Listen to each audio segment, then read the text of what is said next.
dependency injection.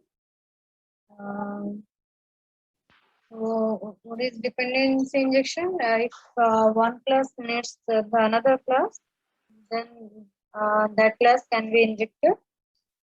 That is called injection. No, dependency injection is a way to manage the dependency of a class. Yes. You should not say if one class is inheriting another one. No, this is not the way to explain. You should tell dependency injection is a way to manage a class dependency. So what are the different ways to implement the dependency injection? One is constructor, using constructor. Another one is set property. Third one is So we having three types of dependency injection: constructor injection, method injection. property or set injection, method injection. Okay. Okay, so which one to use? We used the constructor injection yesterday. Yesterday we constructor injection. So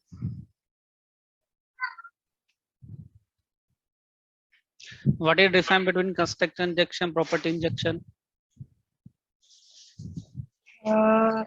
We use constructor to inject. First difference is that, and the first property injection, we the dependency injection being done through the property. What is the main difference?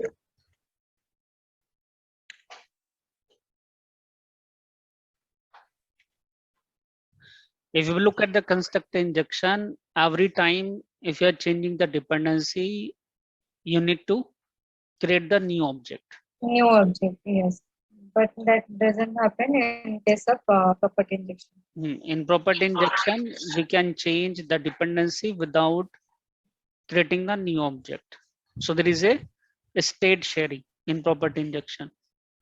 But in constructor one, there is no state sharing. Got it? Yes. And when to use method injection?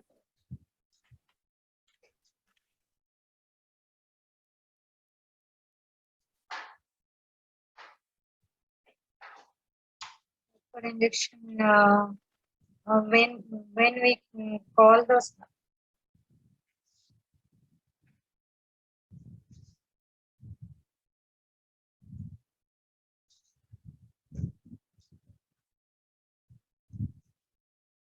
just forward. When to use method injection? When we having a method which we call rarely, and that method having a specific dependency.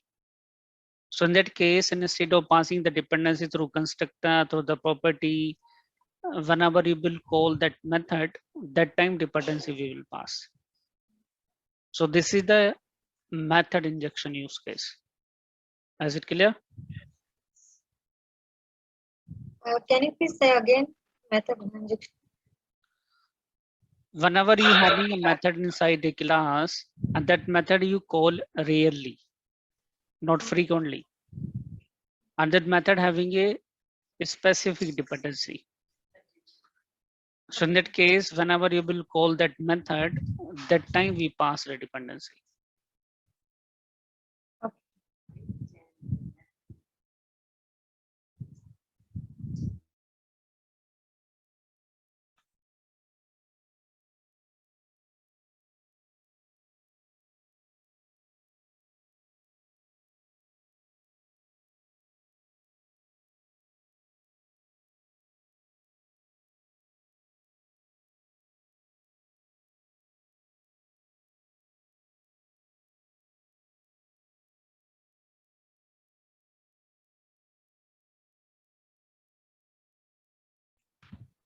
The next one, please. We registered dependency injection in configure service.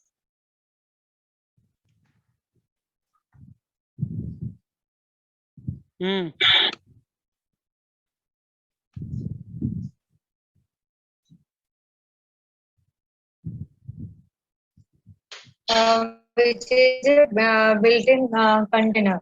Configure service, which is also known as a built-in container in ASP.NET Core. What are the built-in container service? Service service has singleton, scope, and transient.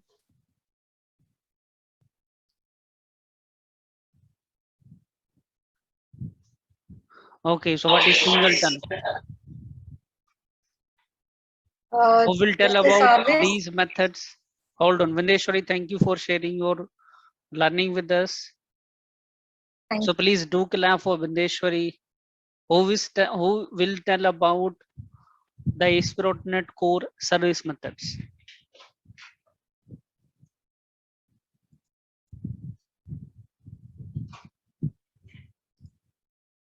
Oh yeah, tell me.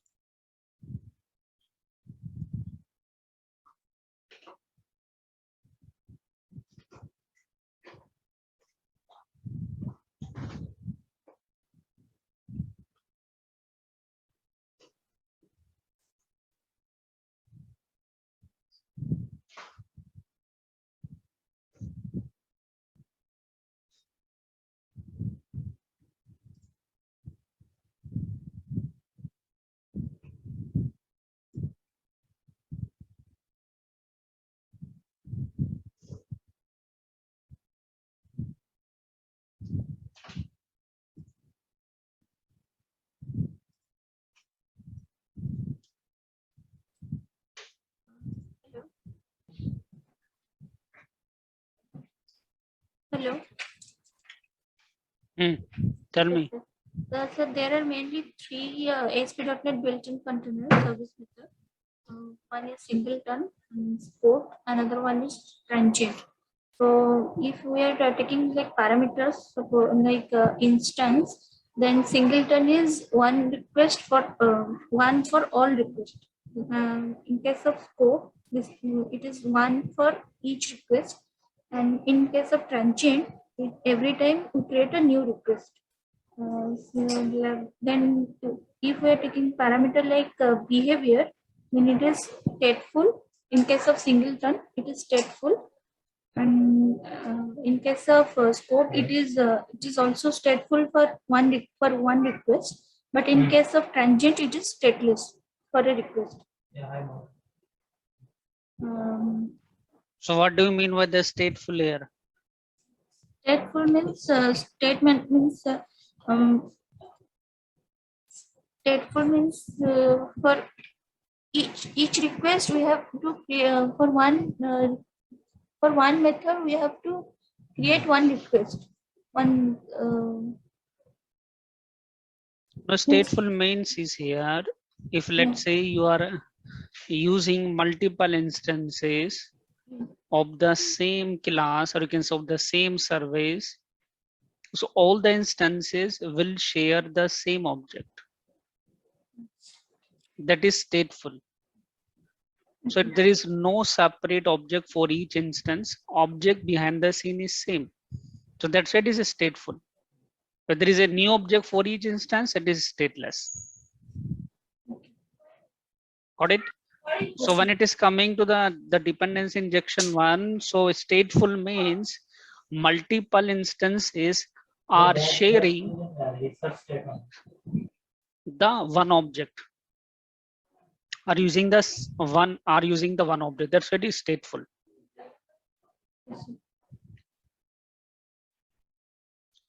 Actually, Thank you. Please do clap for Spandana as well. Pardon? Spandana, sir. Spandana. Spandana Ray. Yes, sir. Okay. For the Spandana Ray, please do clap. The next one, please. Who will share his or her learning?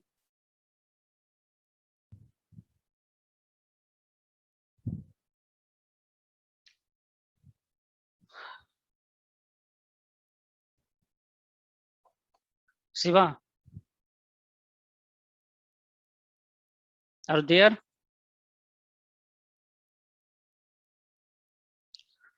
Shiva, can you share your learning, please? actually I have created some the web API small application. How to consume, how to create the web API. Previously, I have shown you the employee details. I have created only that once. Can I share my code? Can you share first your learning, then I will look at what you did. In actually web API, this is the RESTful. It's a RESTful architecture. Web API is based on model view controller features.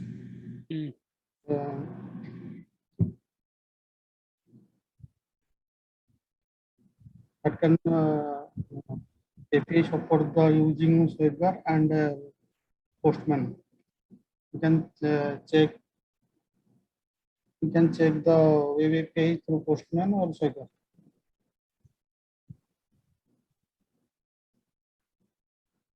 With the Postman?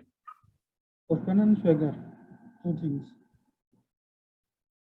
Web API actually have some types. One is the specific type, which stands for the data, and IAction result, which contain the data and HTTP codes. And the action result is specific type and action IAction results also.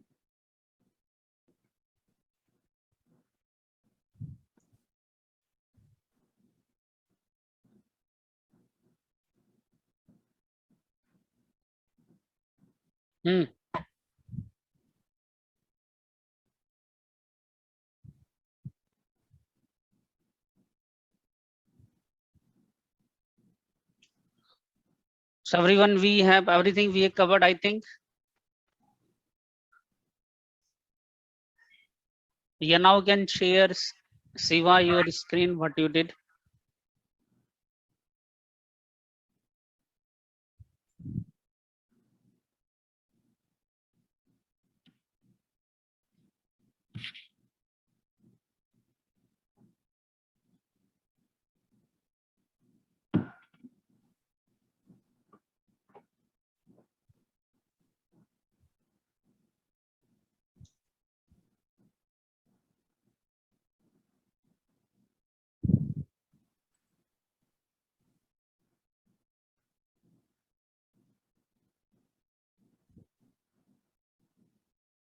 So what do you want to show here?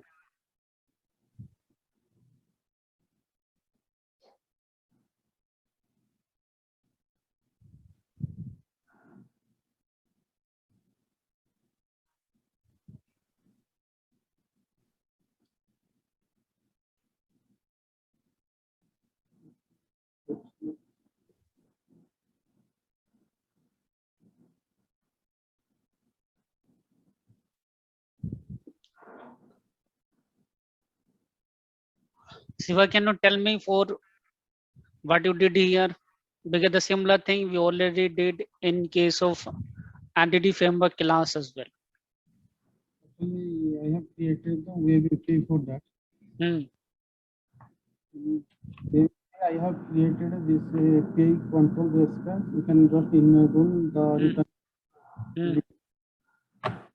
Same things I have created in web API. I have created in control workers. I have created in this web API control workers. Just like this.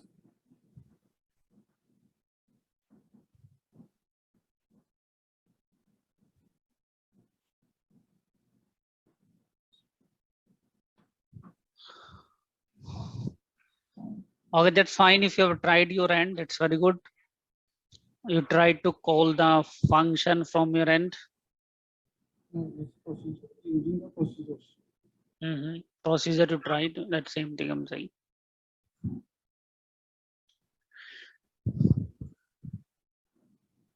Okay, let's proceed to the as per the plan. So yesterday we created the web API.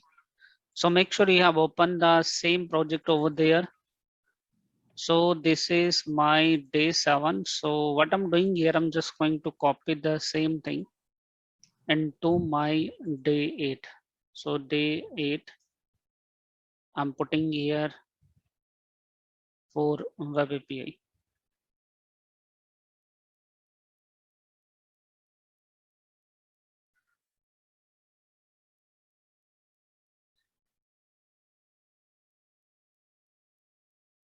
So I'm just changing the name to as web API. Internally also I'm changing it to web API and open it.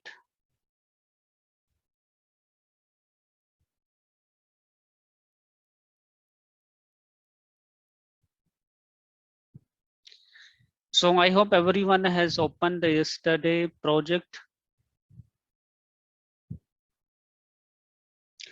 And guys, nobody told me about the unit testing. Who will cover the unit testing part?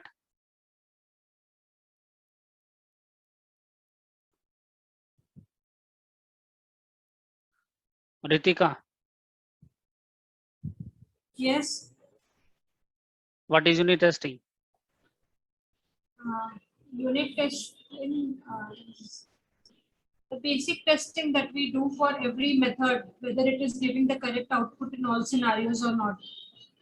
We had done the same thing, creating a unit test project in our last class, in which first we did a sample, function of calculator, and then we tried to unit test our both the controllers for create as well as for view. To check if we are giving the wrong input in case of product, whether it is throwing an error or not. So who did unit testing? So who do unit testing? Yes, the developer should do the unit testing. Okay. So the thing is, if you are willing to check out the fitness or behavior of your class or like your method, whichever you have written, so we write the unit test cases for that class, for that method, and check the expected behavior. And the person who actually wrote the code for that method, for that class, that is responsible for writing the unit test cases also. And these are also similar to the technical document for the developers, because by looking at the unit test cases, they can understand the workflow, they can understand what is happening inside that method, inside that class. So they are very helpful. So what are the benefit you will get if you are writing the unit test cases? Can you tell me about the benefits?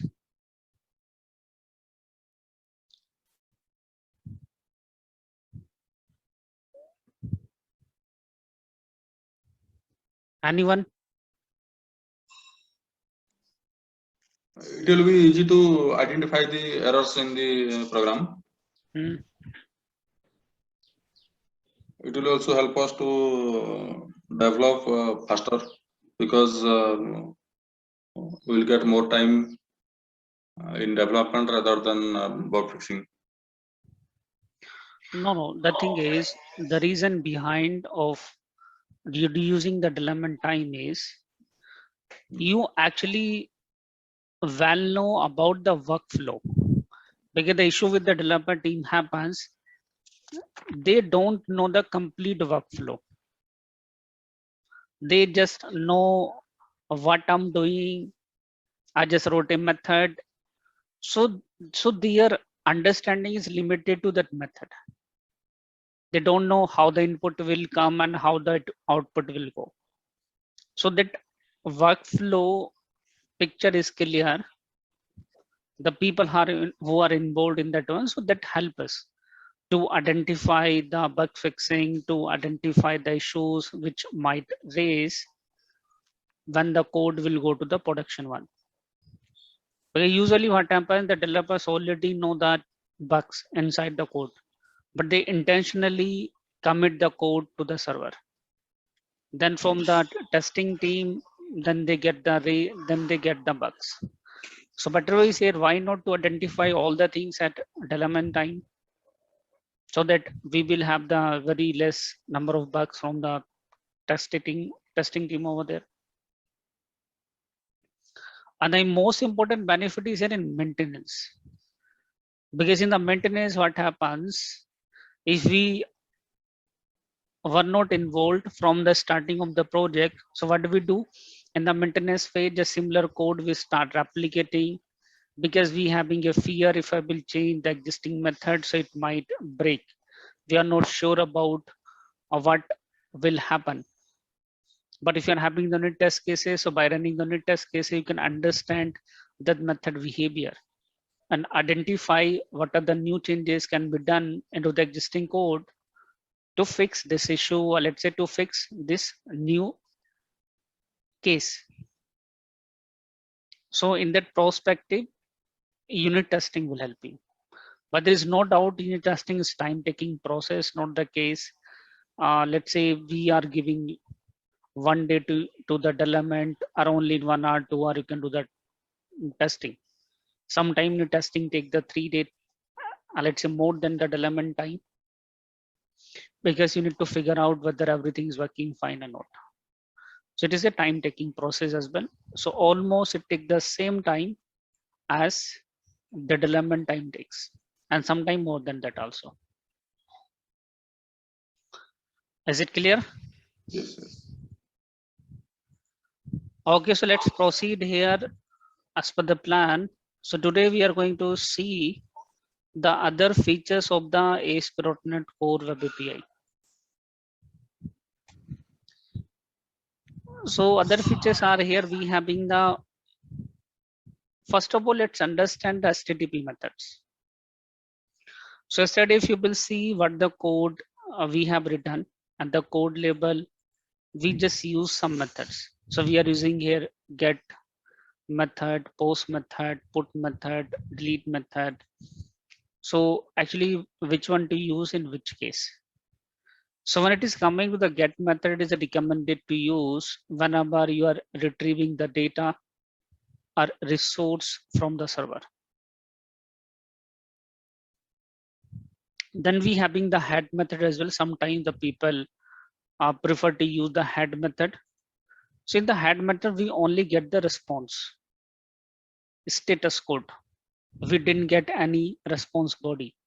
So it means there is no data can be get in case of head method. Head method is about, it's about only to figure out whether the API is responding or not.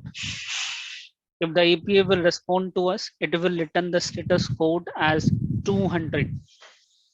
If API is not responding to us, it return the status code at say 404 or 500 or something else. So get is so head is similar to get. The difference is in head we don't have the body of the response. The third one we having here post verb. So post verb is used to send data to the server whenever you are willing to create a new resource, or whenever you are willing to create a new record. So that time we use the post method. In simple, to perform the insert operation, we prefer the post method. Then we having a put method that is used to send the data to server to update or replace the existing resource. So if you're willing to do the modification to an existing record, there we prefer the put method. We having the patch method as well, that is look like similar to the put one, but there is a difference between put and patch. The difference is here in the put method, we pass the complete object which is going to be modified. So this is my object, let's say containing multiple fields. So this complete object will send to the server. But in case of patch, we never send the complete object, only the changed value we pass to server. So patch is about the partial update or partial modification. Put is about the complete update of the object. So this is about the put and patch, where both are used for doing the modification. We use delete method if you're willing to delete the resource at the specified URI, like what are the resource we have, if you're willing to delete. then we use a delete verb over there. And we having a one more concept, that is idempotent.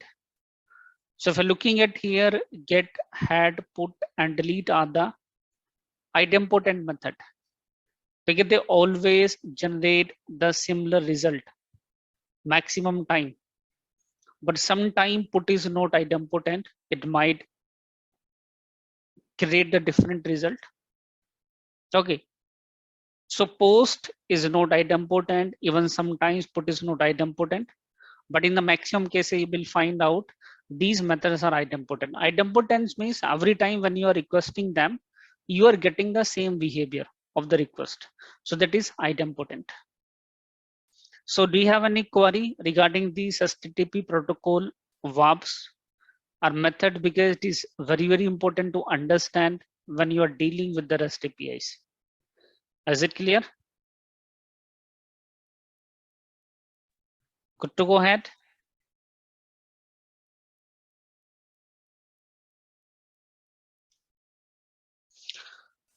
Okay, if you don't have any query now, let's understand the parameter binding. So parameter binding is a process to extract the data from the request body and map to the action label receiving parameter. So if you're looking at, these are the parameters we having at the action label. So when I will call this method, obviously I will send the data into my request. It can be request URL, it can be request body. So who is responsible for extracting the data and mapping it to these two action label parameters? So here responsible is here parameter binding. So parameter binding is a mechanism that is similar to the model binding we have in ASP.NET MVC. And if you're looking at the parameter binding rules, so these are the parameter binding rules we have. So when you're making the GET request, in case of GET request, data by default can map to the primitive type or complex type. So what are primitive type here? What are the complex type? If you're looking at IDs here, primitive type, because it is having a simple data type, integer, it can be string, decimal, like any other data type. If it is a class type like product, user, category, that is a complex type. So if you are making the GET request, here we are making the GET request. So in the GET request, data can map to the primitive type at the action label and the complex type at the action label. But if you are making the post request, so data can map to the primitive type only from the request URI. So the thing is here, in case of post request also, we can send the data as a URL, as a query string. So primitive type will map to the request URL data, and the complex type by default map to the request body. So these are the default rules it follow, but these default rules can be override when you're receiving the data at the API level. And it is very important to understand, sometimes we didn't get the data, we get the always null value. So need to understand how the parameter binding rules are working. If you're not aware of, so you might putting so much time over there. So these rules are very important. And the starting from the post till patch, it is same. The query string data, let's say URL data, by default map to the primitive type here, and the request body data by default map to the complex type. This is the rule. And when it is coming to the get and the delete, so get and delete always read the data from the request URI, because they cannot read the data from the request body.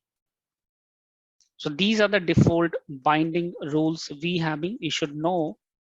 And if you're willing to change this default binding rule, so these can also be changed by using an attribute, let's say from body, from form, from query. So this way I can change it like this way. If you want to read the ID from the body, I can mention here from body. But in get, I cannot read anything from the body because it's a get request. In the get request, you can read the data from query, from the root. This is only possible, or like valid attribute over there. But when it is coming to the post, so by default, it is reading from the body. But if you want to change it from body to, let's say, query, I can mention here from query. So now do we read this product model from the query. So this way the default parameter binding rules we can override using the from body, from query, from root methods. These are again very important to understand. Is it clear?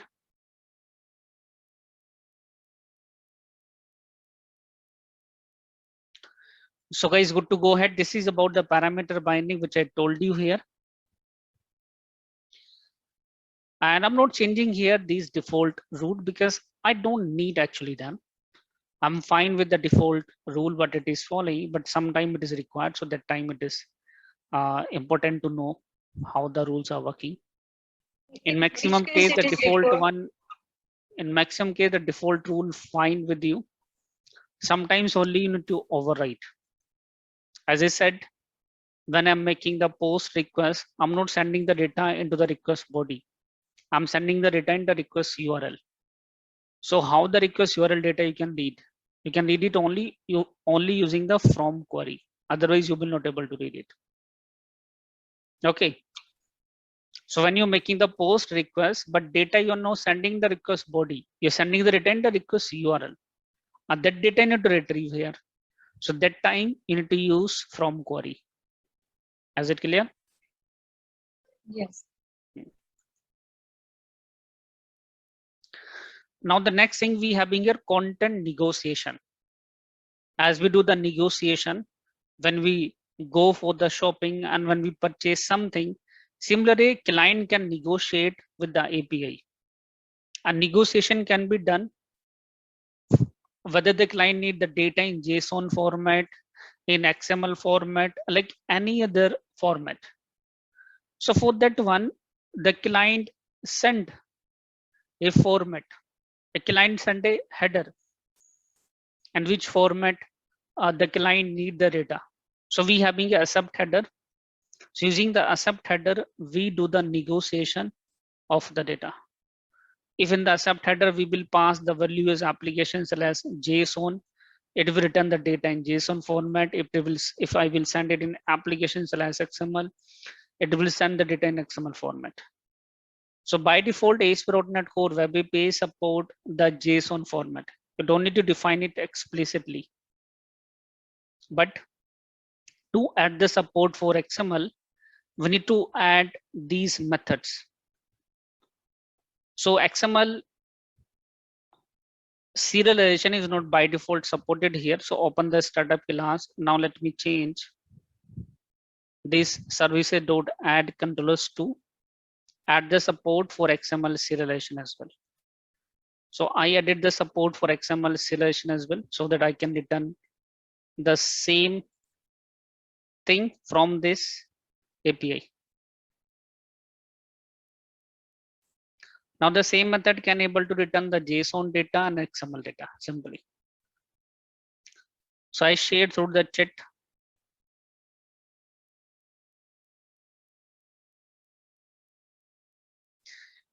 So guys, please do the change in your web API startup class, what the method I shared with you, so that it will able to return the data in other in XML formats as well.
So guys, shall we go ahead now?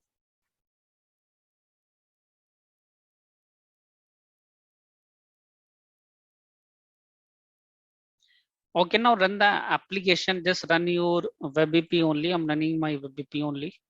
So this is my startup page. This set as a startup project. I'm setting the web API as a startup project.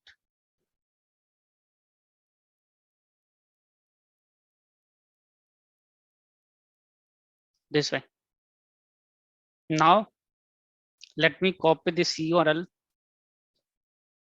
From the Postman, I will call it here. I'm opening the Postman to make a call. So this is my Postman and I'm mentioning it this way. And it is, let's say, API /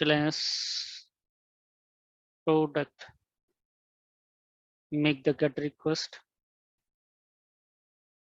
And you will feel I'm getting here data in my JSON format. But if let's say you are willing to change it, you can change it by changing the headers. So as a header, you can use here, let's say, a subheader. A subheader then would be here application / XML. I'm putting here application / XML, make the GET request. And you can see I'm start getting the data in XML format as well. So this is the content negotiation. Have you completed this content negotiation part? Are you getting the same data as I'm getting here?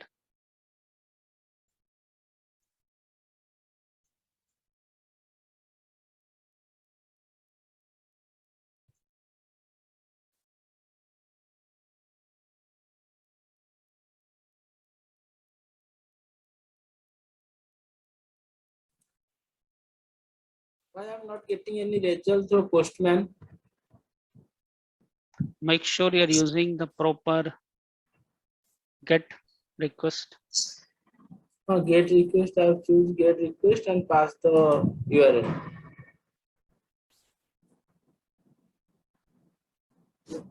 SSL error, unable to verify the pass certificate.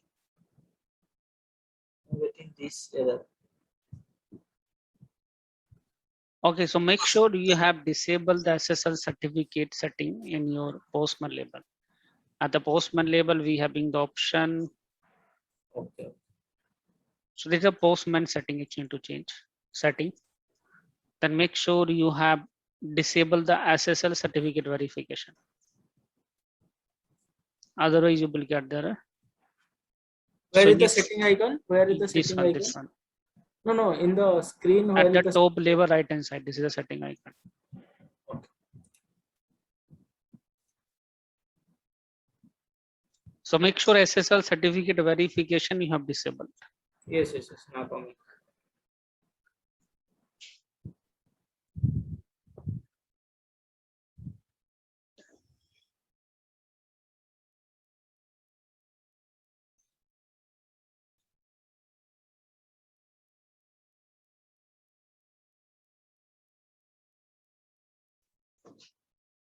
So what about others? Can I share my screen? Mhm.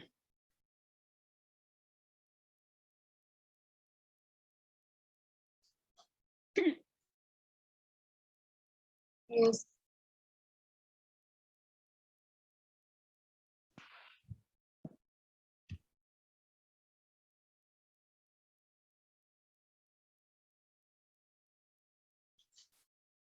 So what URL you are requesting? Yes. Why you're requesting Swagger? Do you think I'm requesting Swagger? I'm requesting /API /product.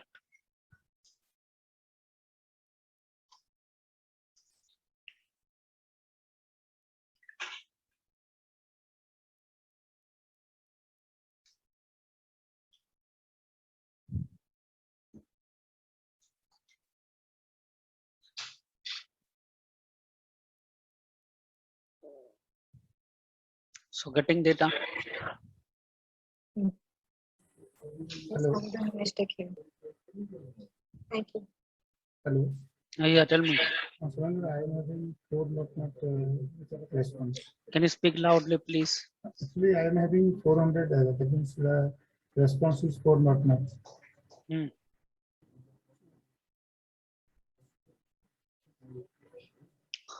Are you able to get the same URL from the Swagger? Yeah, I copied from there. Like you're saying the requested URL is invalid. But I Can you copied show me in the from- Postman? Yeah, this is my this is my URL. Hmm. Can you? But this is the Postman.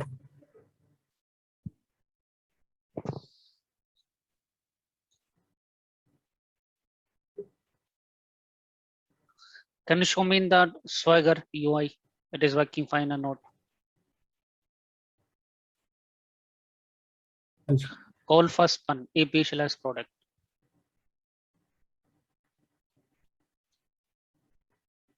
Execute. Click on the execute button.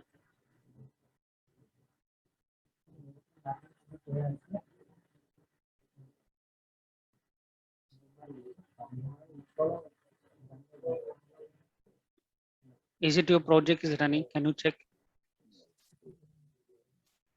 Yes, I get this response. So I Can will you copy this URL?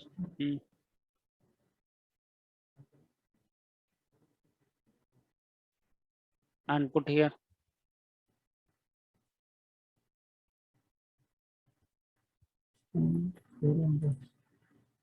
HTTP 400. Can you see your setting? I think there is an issue with your setting of the Postman. I'm sure. And this is the setting in this one. I disable the enable SSL certification. Have you saved this setting? I think setting didn't save. Yeah, I will not save that.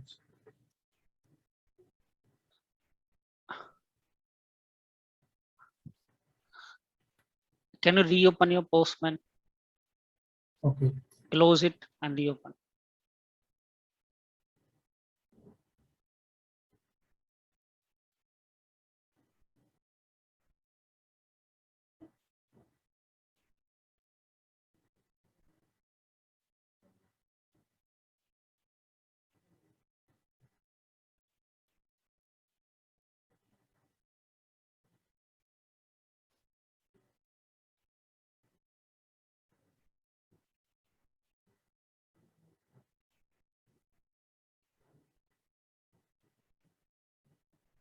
And guys, one more information I'm willing to tell you.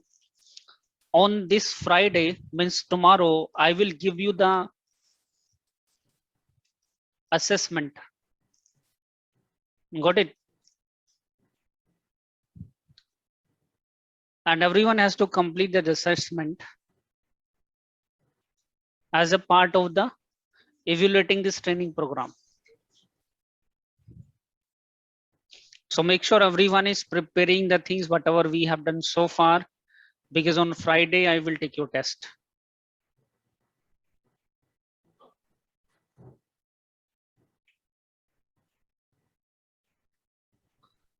So there will be some objective type question and there would be hands-on thing as well.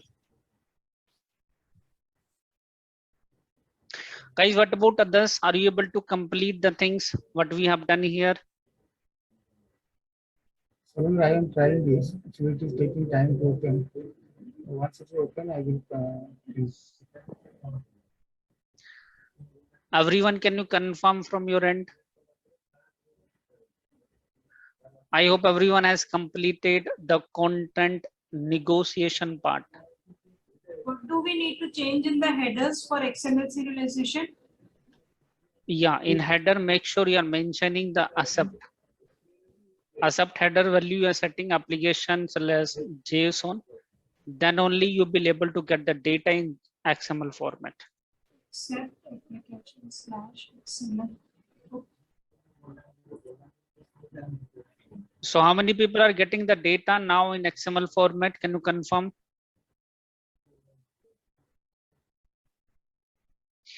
Even guys, if you're having this issue, you can try from the Postman. You can try the same thing from Swagger as well. Don't worry.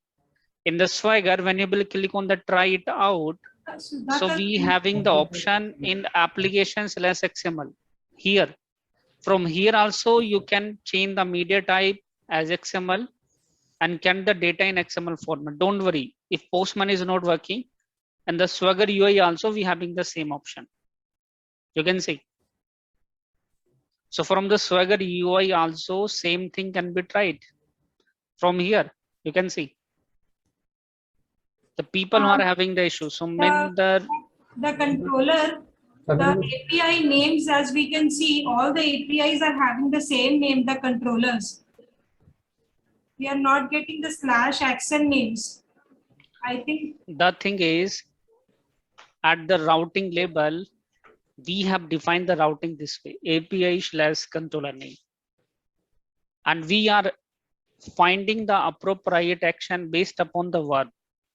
So here we are making the get verb, here we are making the get verb with the parameter, here we are making the post request, put request with an ID, delete request with an ID. So verb and URL is coming into the picture to find out the appropriate action name. If you want to define action name here also, you can define action name here also. There is no issue. You can define like this way. Then you need to mention the action name also after changing the routing here. okay. Hello. Hmm. Sir, I'm having same issue. So sir, I said use the Swagger only for testing it. Don't worry. Okay. In Swagger also we having the this thing. Okay.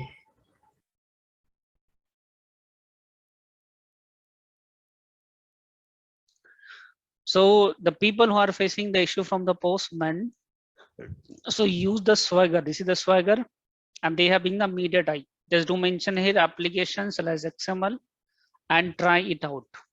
That's it. So this one need to select and try it out and then execute. You will get the data in XML format like this way. Is it clear?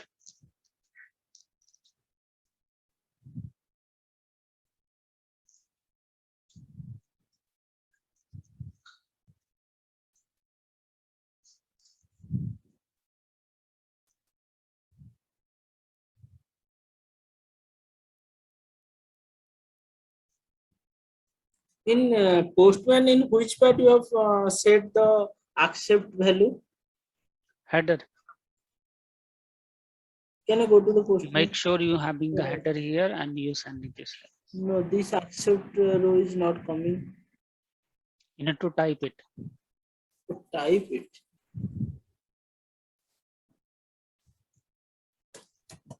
Okay. Surendra, if you want to call the web API from controller and we want to change the response type. Same thing I'm just going to show you. Hold on. Let me finish this PPT thing, then I will show you the way how we can consume in MVC. The second thing we having here, how we can specify a format explicitly, or we can force an action to return the data in a specific format only. So in that case, you can use here the produces attribute. So we having a produces attribute if I'm willing to force to return the data only in a particular format. So I can use here produces. And here you can mention the format. Let's say application/JSON. So here now I'm forcing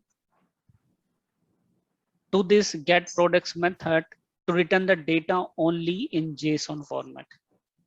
Now it cannot return the data in XML format because explicitly I applied the produces attribute. So this is the way how we can force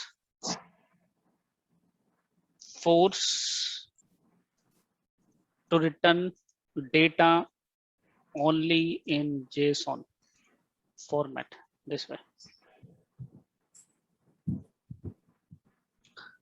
This thing we have in here simply.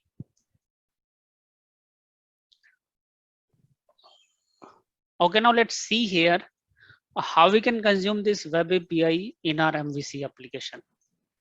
So MVC application we already having here. I need to just add one more controller to consume my web API. So let's come here. So what I'm doing here in my MVC application, guys, make sure you are following to me. Just right click here and add a controller. And here I'm just going to add a controller with the name catalog controller. So this is my MVC controller empty. I'm clicking on the add button. Then define your controller as catalog controller, catalog controller this way. So I'm adding here a catalog controller. So make sure now you are inside your MVC application and do click at controllers folder, and from there add a catalog controller. Simply this way I'm adding the catalog controller. And now do click on the add button simply.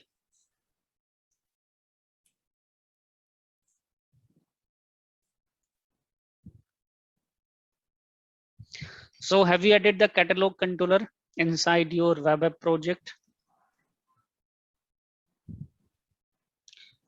Guys, can you confirm it now?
Is it web API controller or normal controller?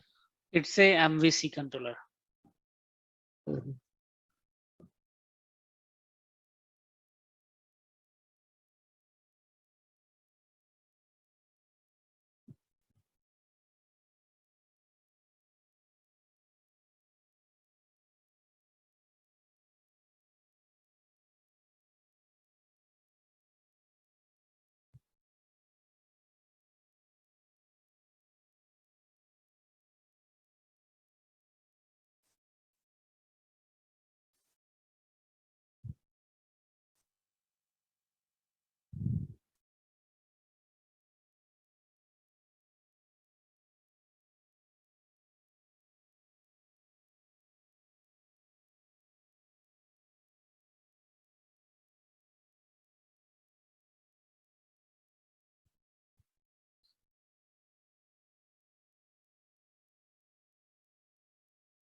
So guys, shall we go ahead now?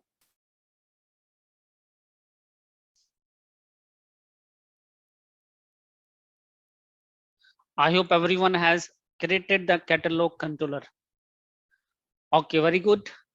Now open the app settings.json file, and here I'm adding a key. I'm adding a key API address. And for API address, let copy your API address which you having in your Postman or which you having in your Swagger. I'm just going to put it like this way, and it is /API this way. So make sure everyone has added a key in the web app with the name API address.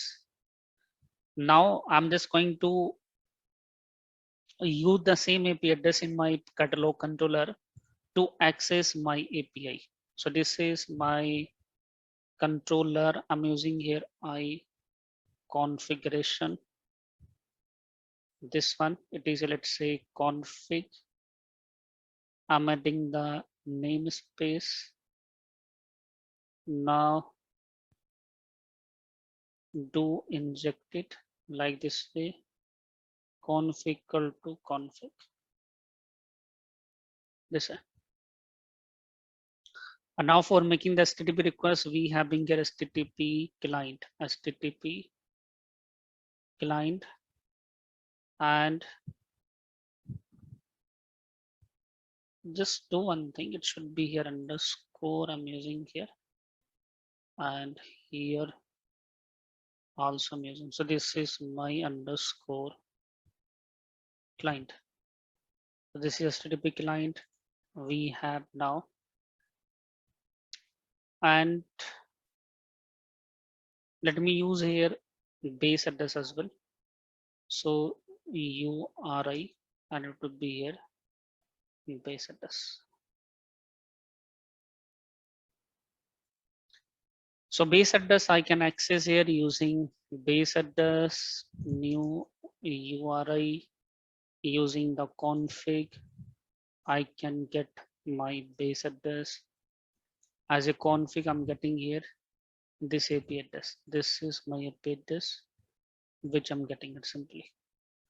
Now let me define here the client equal to new HTTP client, and just do set the client dot base address equal to that base address we having over there. And we can change the data type. We can change the access modifier here to private. So this is the way we are just reading the configuration base address client. Now here I can make the get request for reading the API. So get method I will use here. So I will get here where response equal to, and I'm just using here client dot get request. Then I'm having here client dot base address. Then add which API you are willing to call. I'm willing to call the API name is product this way. And guys, here if you're looking at here, we having two options. Either use here synchronous request. Let me first complete the same sample with synchronous request. Then I will change it to the asynchronous one. Response dot success code. Then get the data. So we having here string data equal to response dot content, then read a string async, then result. Now if you're looking at what our API returning, our API returning the list of product. So this is my list of product, so that I need to deserialize. So I'm just using here the list of product like this way. So this is my list of product. So this is my list of product. Now get the model. This is model here. So model equal to, it would be here JSON serializer. JSON serializer, then deserialize it. This is my JSON serializer and deserialize the object into the product list like this way. Then do pass data and finally return the model over there. So this is a syntax we having here to read the data for an API action. So if you want to use this one, let me share the complete code. I shared the complete code, you can copy and use it. And do let me know when you will complete it.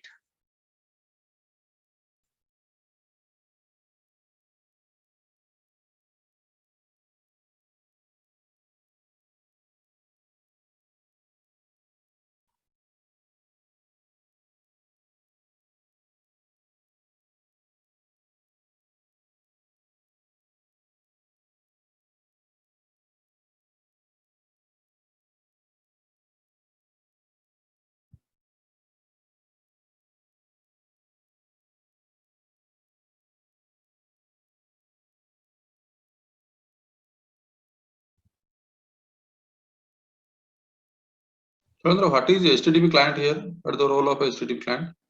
HTTP client is a way to call the REST API. Again? HTTP client is a way Yes. to call the REST API. Okay.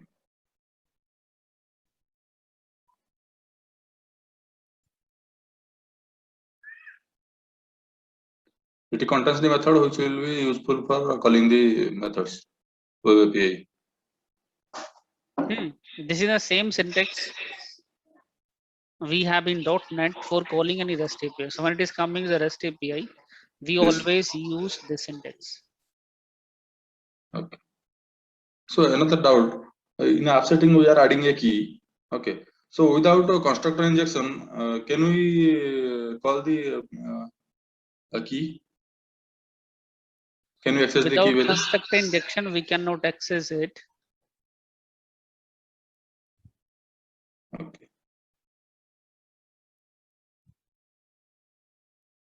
So like in .NET, if we are adding a value in app setting, then we are directly writing configuration manager dot app setting. In same way, can we write here? Which one? Like in .NET web form, Hmm. in config we are defining the app setting, a key Okay, and value. this code you need.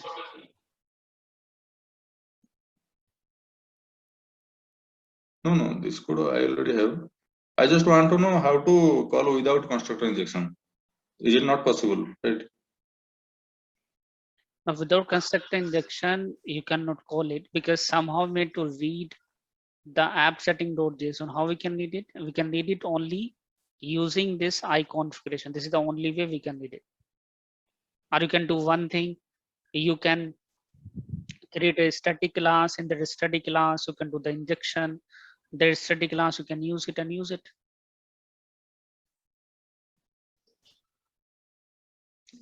Anyway, we have to do the injection. In that case, in a static class, you have to do the injection.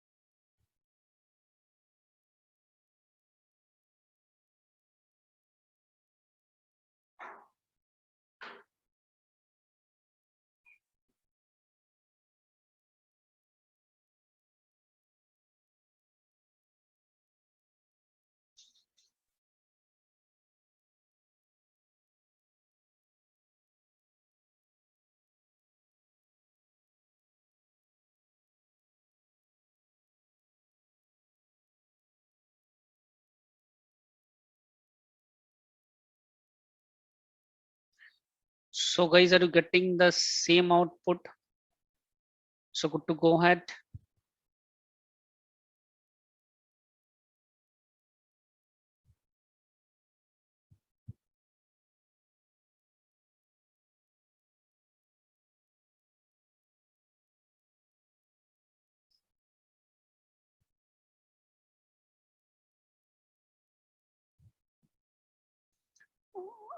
Guys, can you confirm from your end?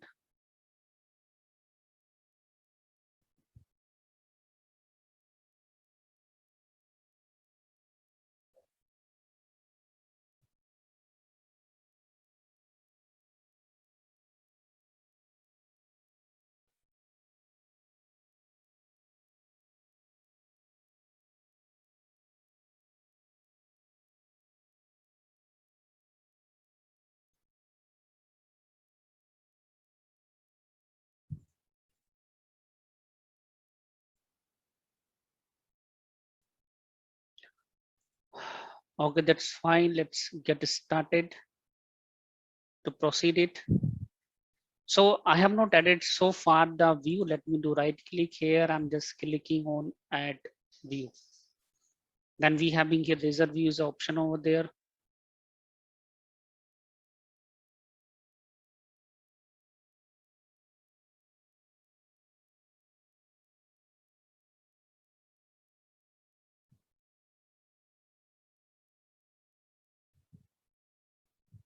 This is the laser view I'm adding here.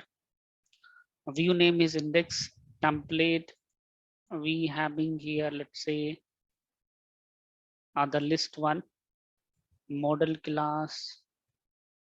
We having here, let's say product. So make sure when you're creating the view, same way you are using the model class, you're using here the product class. Even I can get here, let's say the product model as well, it's up to you. If you're not willing to use product del, you can go ahead with product models as well, like this product model.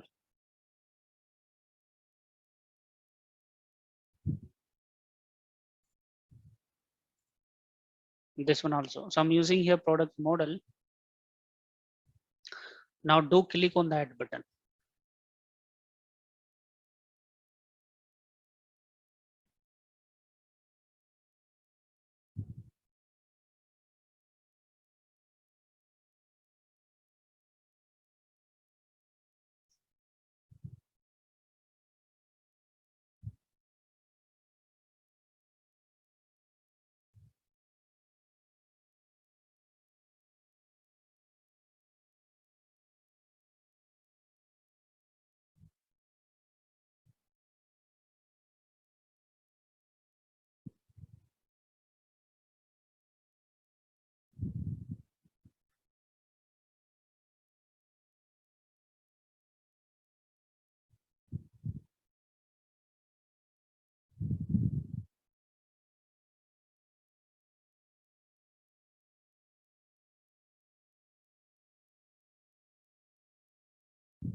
Okay, if you have completed now, so make sure we are removing the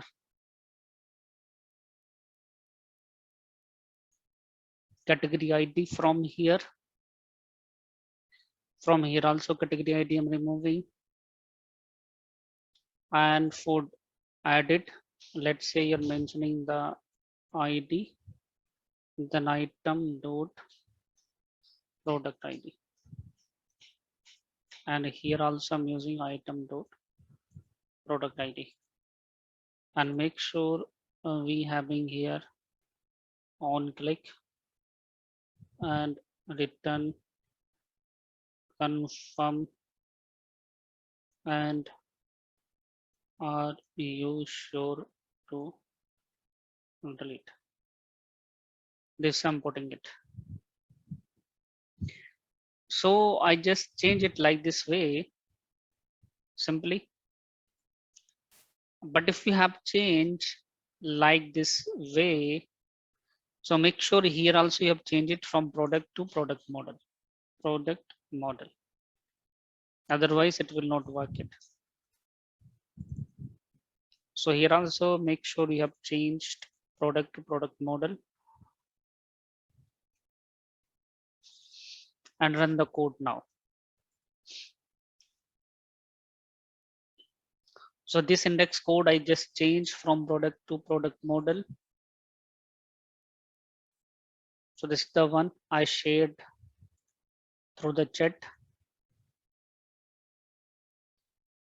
And make sure you're running the API as well as project. So this is the option here, properties. And this time running the multiple startup project. So I'm running the API and I'm running the web app. Two things we are running, API and web app. So at the solution label, you need to do right click and make sure you have selected the multiple startup project this way and run the code to check out how it is working. Share the index page.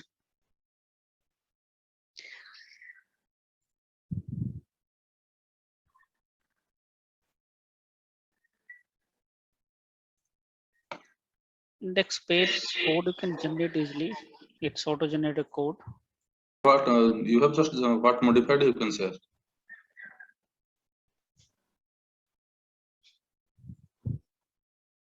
Okay, share the complete code from there. You can copy.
So guys, shall we go ahead now?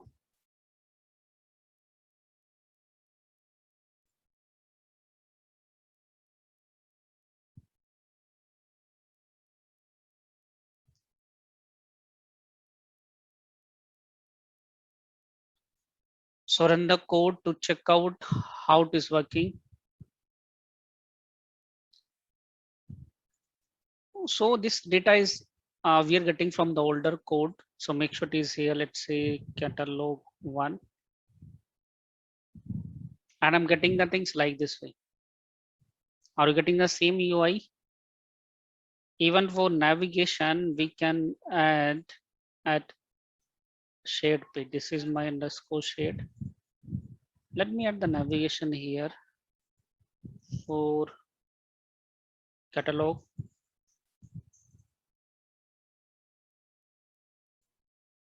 Index.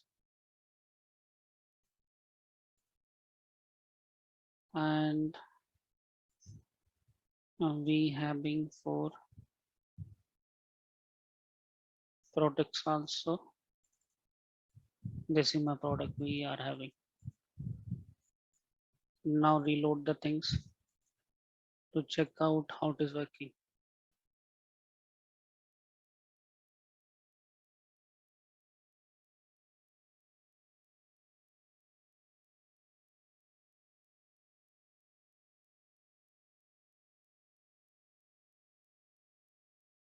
So go to the catalog and you will get the output like this way. How many people are getting the things like this way?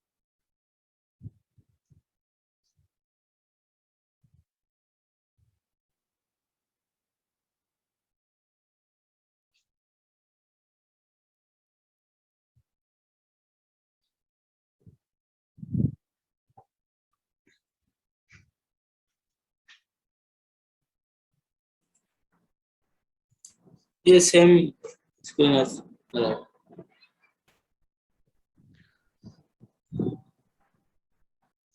To start these multiple startup projects, just do right click here at the solution label, go to the properties and set multiple startup project. Simply.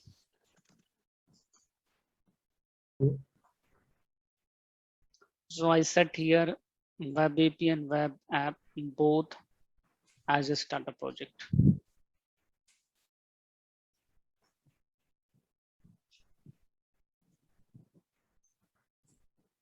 Hello. Yeah, tell me.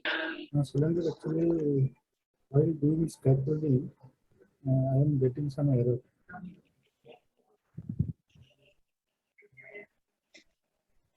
Can I share my screen? Let me fix this error first, then I will look at what is happening.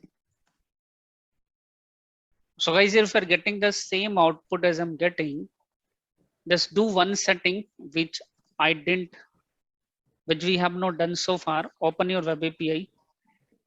And actually web API by default return the data by following the camel case. But in C# we are following the Pascal case.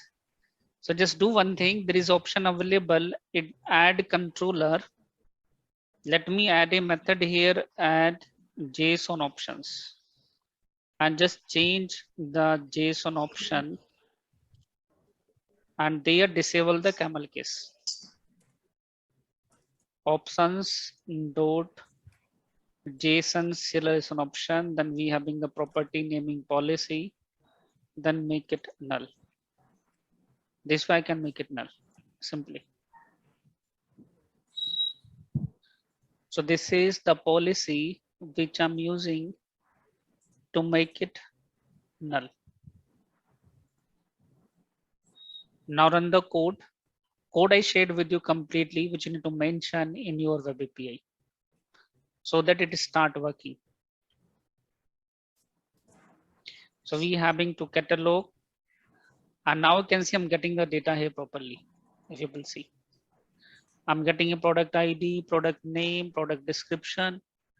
Category I'm not getting because I have no written the category name. That I will change. Then I will start getting the category name also.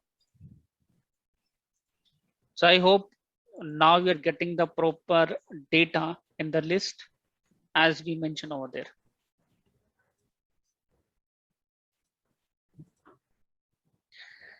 Now who is having the issue?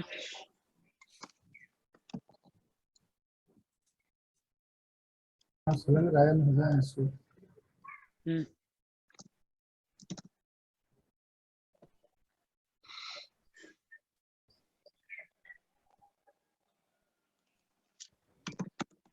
Why you added this database connection string 2 times? One time is required. You're repeating the same thing 2 times.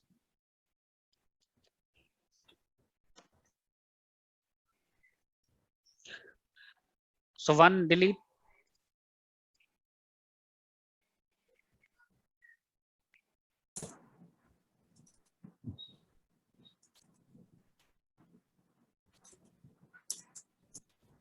Okay, in catalog, I want to.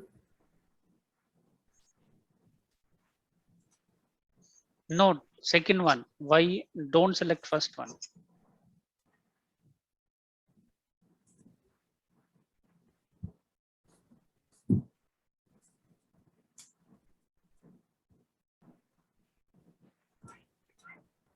Don't mention a context. Don't mention anything.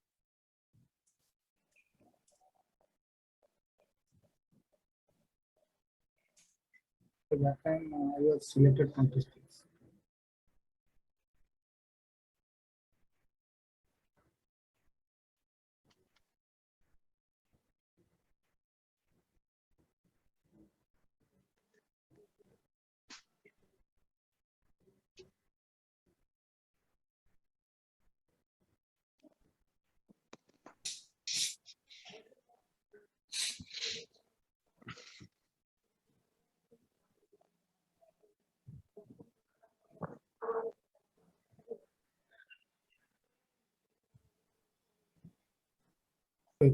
Thank you. Actually, the last time I was selected the contest case also. That's why there was some problem.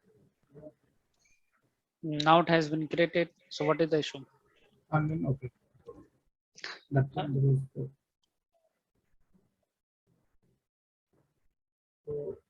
Okay, thank you. Anyone else having the same issue? So guys, make sure now you are getting the things properly. Are you getting Sir, it? I have no error, but data is not coming in catalog view page. Can you share your screen?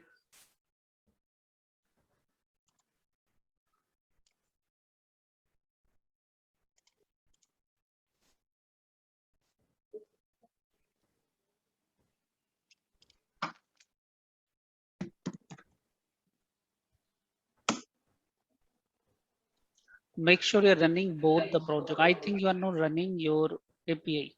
Can you verify? Properties of the solution.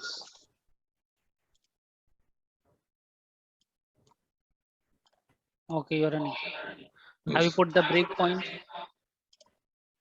Catalog controller.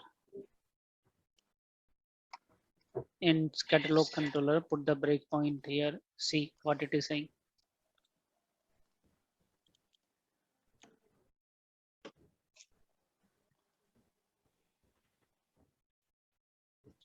What you are getting response. Not found. Can you check your client base address? Base address.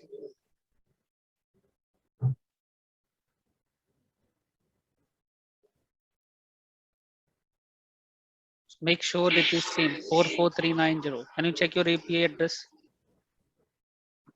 What it is? Yes, 44390 is coming. No, it's not API, it's a web app. I need the API address. API address is different. Where it is mentioned? In properties, property folder, there is a property folder, go inside there. Sir, there is a property folder, you don't need to go anywhere. Loan setting.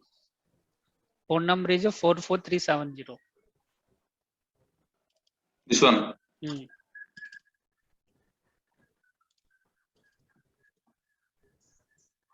Change in app setting.json. Not here in web app.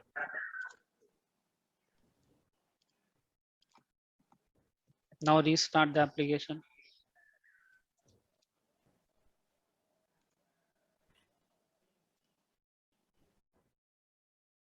Guys, what about others?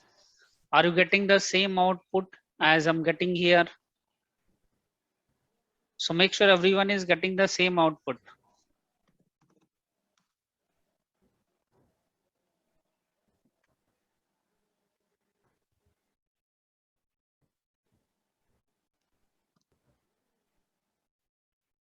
That is success. Proceed further. Yes.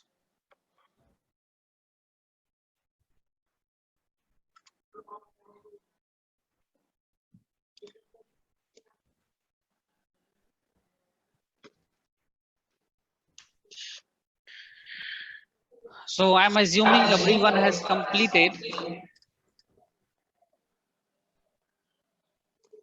No, I'm also not getting data. So sharing my screen.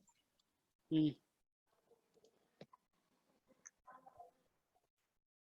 Which one? I'll change the port. In the port, you mentioned API, / API.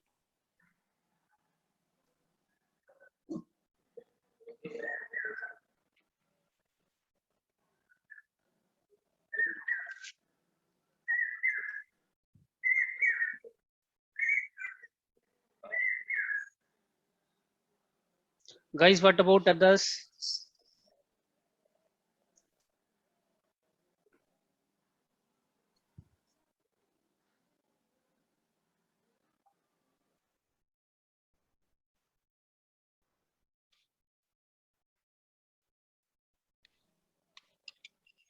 Yes, no.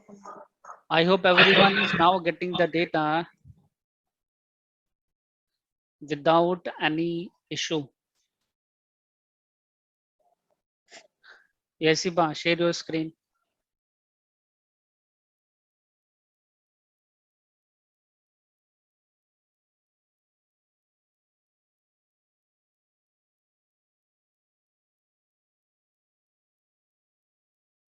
Siba, can you share your screen?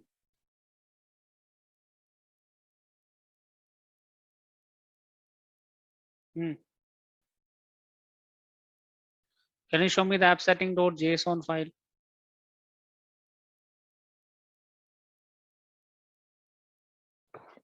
Sir, if you're getting the any error, so please debug the code and try to figure out what thing you are missing.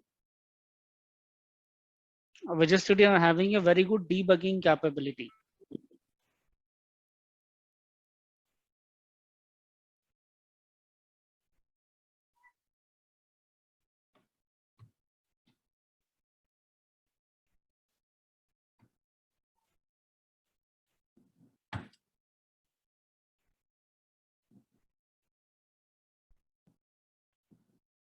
So do we have person who has not completed this one? I think everyone has completed.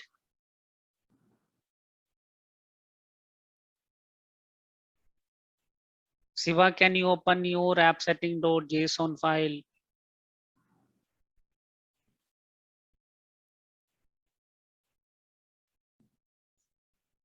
App settings.json. So your port number is 44333. Can you check with your API?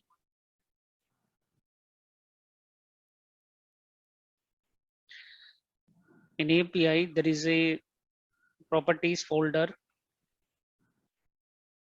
Then loan settings.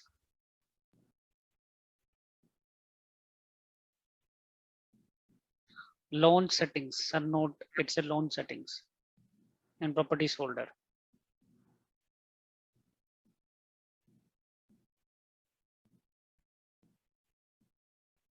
What it is same.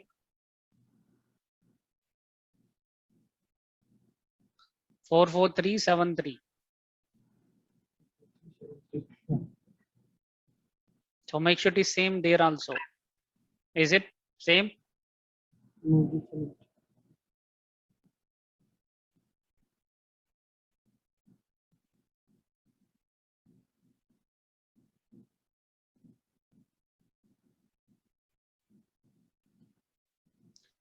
Sir, why you changing the port over here?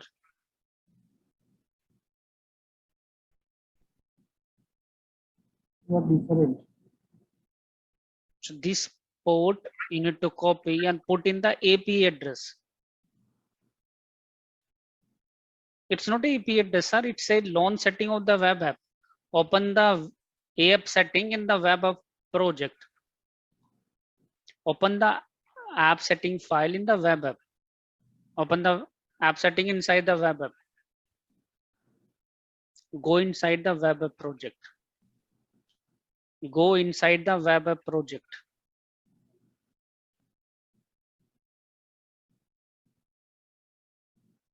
Web app and app setting.json. Now here make sure port number is same. 443. I think 73 is the port. I think this is the web app port. 443 73. Don't change this one. Save it. Save it.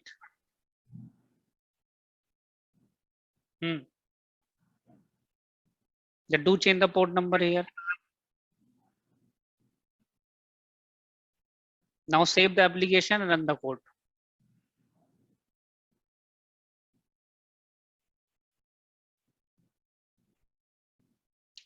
What about others? Have we completed this one? Make sure port number you are using of your API, not of your web application.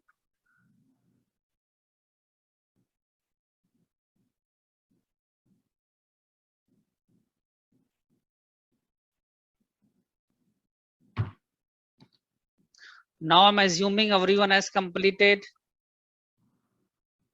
isn't it?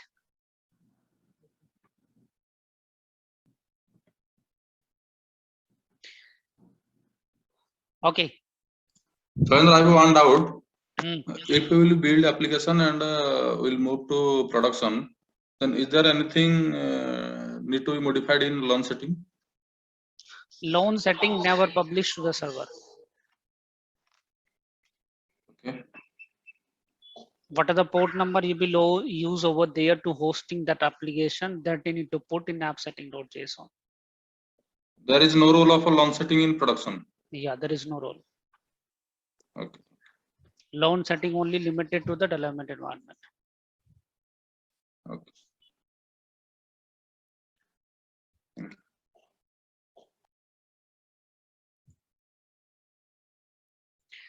So guys, here we have done with the listing part, and here I used the synchronous style of calling the API.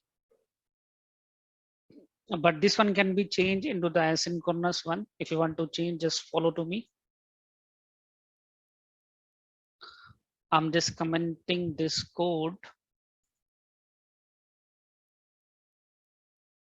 and changing it to the in asynchronous one. I'm removing the result. I'm putting here await. Here also I'm removing the result. I'm putting here await. Then I'm just using here async and task based. Convert this method to task based. Now you can use here asynchronous programming with the help of async and await method. Now this is a asynchronous request, note the synchronous one. After completing the code like this way. Code I shared through the chat window, you can copy and use it. I don't need to change in the UI. UI would be same. Only the changes we have done at the code level over here.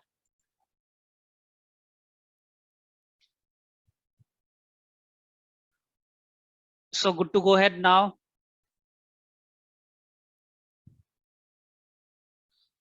So now the similar way I can write the code for create one also.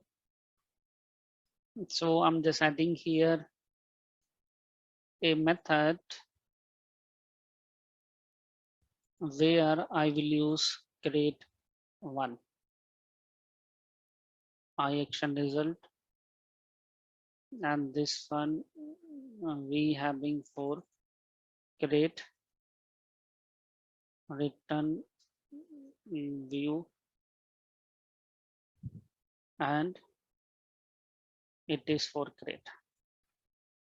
Define create post method http post.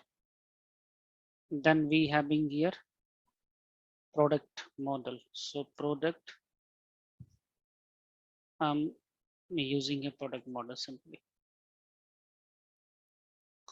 Just do right click here and here add view. It is the same code we already written. If you want to copy from the existing one, you can copy from the existing one as well. So better way is here, as we had it the create view in my product controller in the product folder before, just add it here. That's it. I just copy it from my previous code and put it in here. So now what I need here to create, I need to return here the list of category. So I need to just get here the list of category here. So it would be here category list.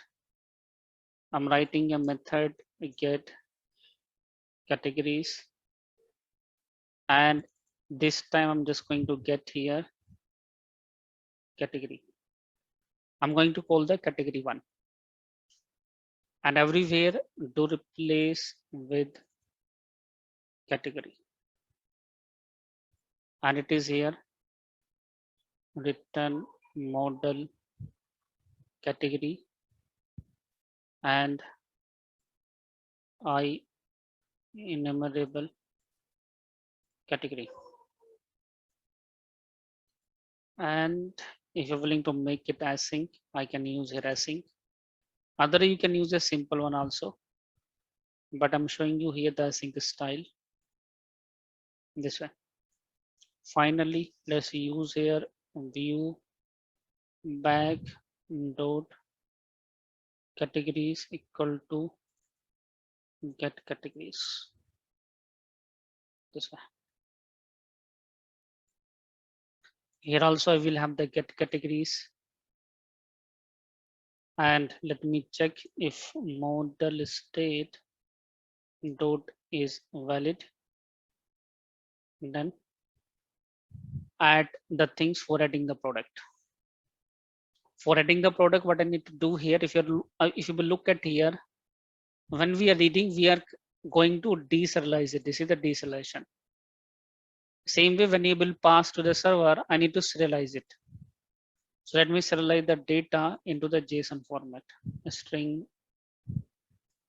str data, use a JSON serializer, then serialize the object here. Then I'm using here a string content. It is here content equal to new string content. What is my content? It is str data. Then we having the encoding. Encoding we have as encoding we are using a system dot text UTF-8. Media type would be here application slash JSON is my media type. Then I will have a response, make the post request here. So I can use here async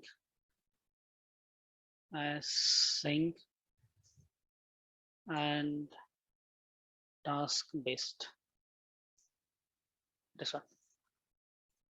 So I'm using here client dot post async, then pass the data. It would be here client dot base address. What API you're calling? I'm calling the API here for product, and make sure you're sending the data as well. I'm sending my content as a data. And if everything is fine, so this code should be inside this. Then do check if response dot success status code, then redirect to the action index the action over there. So make sure you have completed these 3 methods. So let me share these one by one.